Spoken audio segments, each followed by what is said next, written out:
जय श्री राधे। लोग प्रश्न करते हैं कि सूत जी महाराज आखिर हैं कौन, किस वर्ण के थे? क्योंकि सूत शब्द हमारे यहाँ एक उपाधि भी है। वे व्यक्ति जो राजाओं की वीरतावली गाते थे उनको भी सूत कहा जाता था।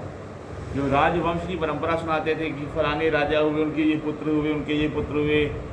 जैसे इक्ष्वाकु के वंश में सगर हुए, सगर के पुत्र सागर कहलाए, असमंजस हुए, अंशुमान हुए। तो राजाओं की जो वंश परंपरा गाते थे और उस वंश में उत्पन्न होने वाले उत्तम राजाओं की कीर्ति राजा को सुनाते थे, उनको सूत कहा जाता था। एक तो ये सूत हो गए।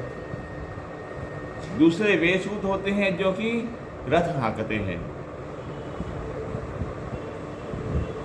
जिनको वर्ण संकर भी कहा जाता है। जब पिता क्षत्रिय और माता ब्राह्मण कन्या हो तो उनसे उत्पन्न होने वाले संतान को सूत कहा जाता है। वे प्रायः रथ हाँका करते थे। तो ऐसे दो प्रकार के सूतों का वर्णन पुराणों में है। एक जो रथ हाँकते थे और दूसरे जो राजाओं की वंशावली को गाते थे।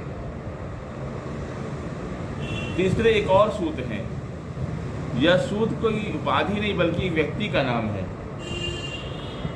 उनका नाम था रोमहर्षण सूत।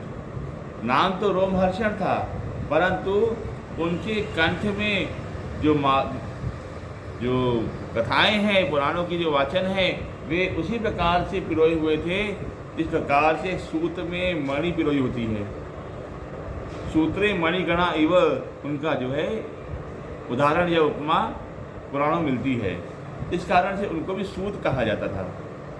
इस सूत की तरह जिस प्रकार से सूत में माला सुरक्षित होती है, मोती सुरक्षित होता है, उसी प्रकार से उन सूत जी के कंठ में पुराण की गाथाएं सुरक्षित हैं। इसलिए वेद व्यास जी ने उनको नाम दिया सूत। और जब वह कथा गाते थे या कथा सुनते थे तो उनके जो रोम थे वो रोम को खड़े हो जाते थे, हर्षित हो जाते थे, आनंद में वो डूब जाते थे। इस कारण से उनका दूसरा नाम हुआ रोमहर्षण। ये सूत जी वास्तव में अजन्मा थे। अजन्मा कैसे हो गए? जिनको यज्ञ जन्मा कहा जाए। अजन्मा उत्तम शब्द नहीं है, यज्ञ जन्मा उत्तम संज्ञा है। वशिष्ठ आदि ऋषियों के साथ में वेद व्यास यज्ञ कर रहे थे और जब वह यज्ञ हो रहा था तो उस यज्ञ का नाम था बृहस्पति शव। उस बृहस्पति शव नाम के यज्ञ में इंद्र के लिए आहुति दी जा रही थी। जब आहुति दी गई तो वह आहुति एक देवता के रूप में परिणत हुई। अग्निकुंड से एक देवता दिव्य शक्ति प्रकट हुई और उस दिव्य शक्ति ने ही रोमहर्षण सूत का रूप धारण किया। उस दिव्य शक्ति की तेज को देख करके वेद व्यास जी ने उसको पुराण विद्या का अपना विद्यार्थी बनाया। जिस प्रकार से ऋग्वेद आदि के विद्यार्थी हुए, उसी प्रकार से पुराण विद्या के विद्यार्थी हुए। वे रोमहर्षण सूत वास्तव में अग्नि जन्मा थे, इसलिए उनका नाम विलोमजा, विलोमा अग्नि का नाम है। और विलोमा जाता यह सह विलोमजा, विलोमजः। तो विलोम अग्नि से उत्पन्न होने के कारण से उनका नाम विलोमजा भी है। कथा को कंठ में धारण करते थे, उनका एक नाम सूत है। कथा सुनाते वक्त उनके रोम खड़े हो जाते थे, इसलिए उनका नाम रोमहर्षण भी है। इसलिए जो आक्षेपण करते हैं कि वे सूत जाति के थे, तो ऐसा नहीं है। वे यज्ञ जन्मा थे, इसलिए उनको किसी जाति में नहीं डाला जा सकता। यदि डालना भी तो विद्या के क्षेत्र में होने से ब्राह्मण की जो है श्रेणी में आते थे। इसलिए जब उनका वध भी हुआ तब बलराम जी को ब्रह्महत्या लग गई। तो निश्चित ही ये एक प्रयास है। जो लोग भ्रम फैलाते हैं कि सूत जी फलानी जाति के हैं, तो ऐसा नहीं कि किसी और को पुराण पाठ करने का अधिकार नहीं है।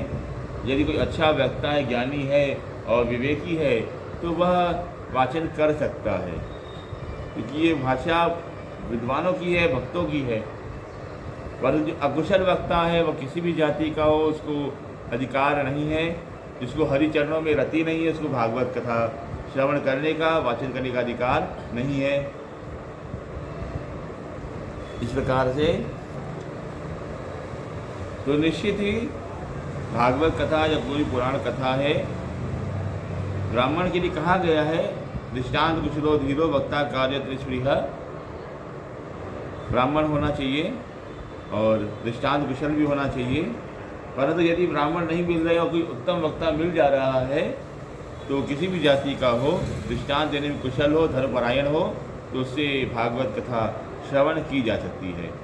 राधे राधे।